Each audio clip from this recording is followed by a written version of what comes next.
Hello everyone. So we'll continue with sample SIC programming examples.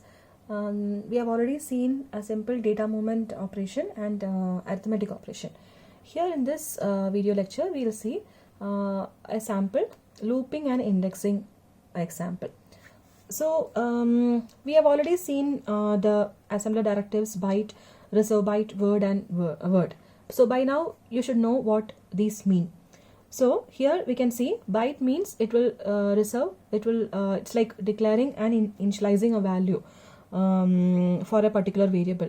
So str1 is your name of the byte, and here the string, the characters test string is being stored. Okay, so if you have more than one character, then 1 byte each for all of these characters will be used in order to store this in memory. So somewhere in memory, okay, let this address denote 1000. Here your str1 will start with the character t. The first character will be stored in 1000. Then it will store the remaining characters also. Consecutively, each of these characters will be stored with 1 byte each. So the next address 1001 will contain E, 1002 will contain S, 1003 will contain T, 1004 will contain S again. Like if you ignore the space, then 5 will contain T, 6 will contain R, I, N, G. So 7, 8 and 9. Okay. So if I have so altogether you have 1, 2, 3, 4, 5, 6, 7, 8, 9 and 10. So 10 characters are there altogether. Okay. So here 10 bytes are being altogether received for this str1. So this is str1 of 0, str1 of 2 and so on. Okay, so here I think they have taken the space also, they have stored the space also, but since I have already written this way, let me change this value to 10. So I'll tell you why. Now the next step is they are reserving byte 10 bytes for str2. So somewhere in memory, okay, let it be the address 2000. It's reserving 10 bytes. It's not storing anything. So reserve byte means it is reserving 10 bytes. So starting from 2000 till 2009, 10 bytes is being reserved for the variable str2. Then a word, okay, word means they are declaring and initializing both. So somewhere in memory with the name 0. So it can be some address, okay, say 3000, and randomly giving the addresses. So at this address 0, I am storing the value 0. This takes 3 bytes, which is one word. And then again another word is being stored with the name 11. Okay, with the name 11 in some location with the value 10. So this also takes 3 bytes. So this is the declaration part. Now let us look at the programming part. So here you can see it starts with the instruction LDX, LDX0. So LDX, you are familiar with this instruction. It will load the value from the memory location 0 to the index register.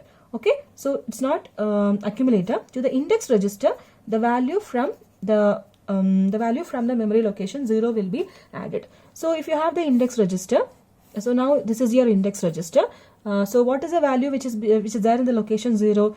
It contains the value 0. So 0 is being loaded into the index register X. Then LDCH. Okay, so LDCH is loading a character. Okay, loading a character from this location to accumulator. So we have already seen this LDCH in the previous example. It will actually load that character to the rightmost byte of the accumulator. So what character is being loaded here? Here the addressing mode, index addressing mode is used.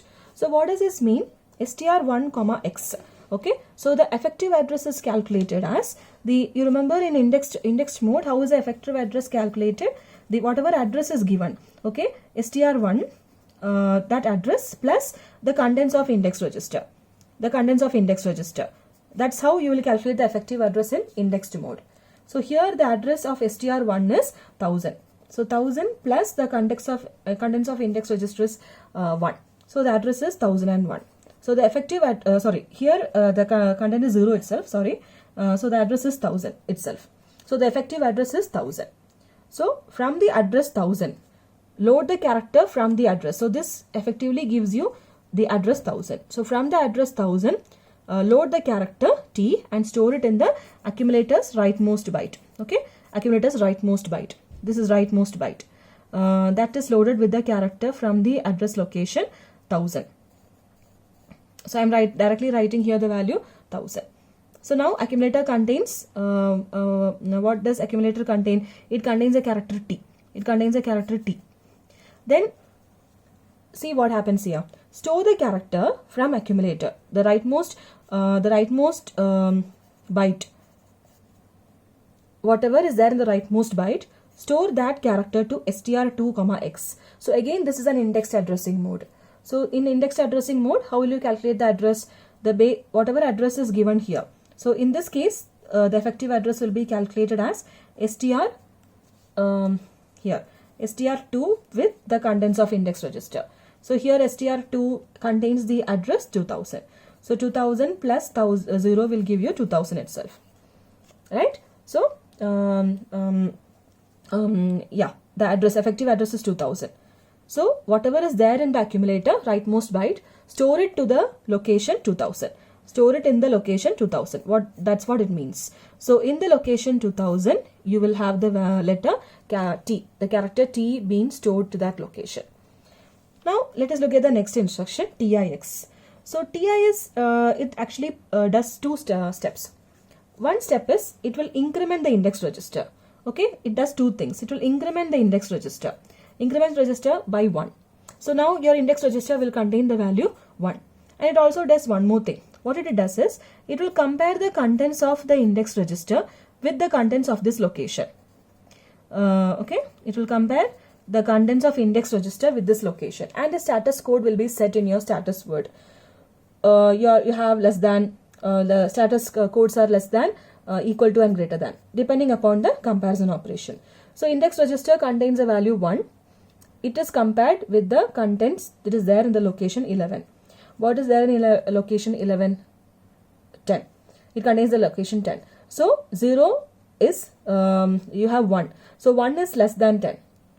Right? So what happens? Since 1 is less than 10, you will have the condition, the character less than will be set in the status word register. So once the status word register contains in the flag CC, you have less than. So what happens? JLT instruction will look at the status word register, look at the condition code. If it is less than, then jump to move CH. So move CH is your location starting from here. So I hope this is clear. So now again what happens? Again this steps repeats. So again str1 that is this location 1000 itself. How will be the effective address now be calculated? str1 with the contents of index register. The contents of index register is now 1. So the new address will be 1001. So the next address that will be generated is 1001, right? So from 1001, read the character and then store it in accumulator. Then again, what you do? You calculate this address 2001, and the new character from accumulator will be taken and stored in the new address 2001. So this goes on until you reach. So in the last iteration, after 9, you will get 10. So once you reach 10, here, once you increment the index register by 10 and you make the comparison, the index register, so everything will be copied one by one. Okay, test string, everything will be copied, and at the end, after the last character G has been stored, index register now will contain 10.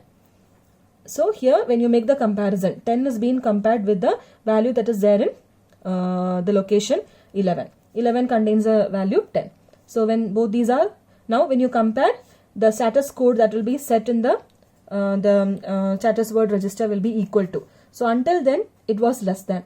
That's why you were able to jump to this location. So the moment it becomes equal to, this condition goes false and it will go to the next instruction. It will exit. So I hope this example is clear. It's a very simple example which copies a string of characters from one memory location to another memory location. Okay. Okay, thank you.